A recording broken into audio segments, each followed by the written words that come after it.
Welcome to Vibrant. నేను మీ Shivani. Tollywood king Akkineni Nagarjuna birthday సందర్భంగా social మీడియాలో ఫ్యాన్స్ తెగ సందడి చేస్తున్నారు. కుబేరా చిత్రం నుంచి నాగ్ పోస్టర్ ను రిలీజ్ చేశారు. ఇక రజనీకాంత్ కూలీ టీం నుంచి స్పెషల్ సర్ప్రైజ్ కూడా వచ్చింది. కూలీ చిత్రంలో నాగార్జున సైమన్ అనే పాత్రలో కనిపించబోతున్నారట.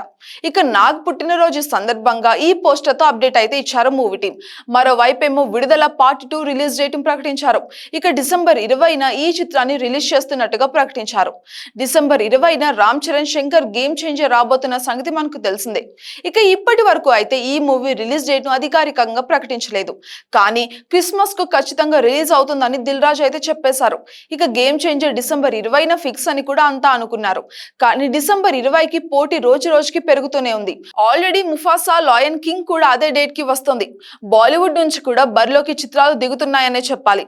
ఇక ఇప్పుడు కాలీవుడ్ నుంచి విడుదల పార్ట్ 2 అయితే రాబోతుంది. ఇక రామ్ చరణ్ గేమ్ చేంజర్ కంటే విడుదల 2కి అక్కడ ఎక్కువగా క్రేజ్ ఉందనే చెప్పాలి. పైగా థియేటర్లు కూడా ఆ సినిమాకి ఎక్కువగా ఉన్నాయి. ఇక బాలీవుడ్, హాలీవుడ్ సినిమాలు కూడా అదే డేట్ లో ఉన్నాయి. చూస్తుంటే గేమ్ చేంజర్ కు టైట్ పోటీ వచ్చేలానే ఉంది. అసలే ఇప్పుడు రామ్ చరణ్ గేమ్ చేంజర్ మీద హైప్ అస్సలకే తగ్గిపోయింది. ఇక శంకర్ తీసిన ఇండియన్ 2 భారీగా డిజాస్టర్ అవ్వడంతో గేమ్ చేంజర్ మీద కూడా కొత్త అనుమానాలు కూడా పుట్టుకొచ్చాయి. పైగా శంకర్ కూడా రీషూట్ కోసం డేట్ అడిగాడని కూడా సమాచారం. ఇక గేమ్ చేంజర్ మీద చాలా తక్కువ అంచనాలు పెట్టుకోవాలి అంటూ సోషల్ మీడియాలో నెటిజన్లు చర్చించుకుంటున్నారు. కనీసం ఆడియోతో అయినా హైప్ పెంచాల్సి ఉంటుందని అంటున్నారు.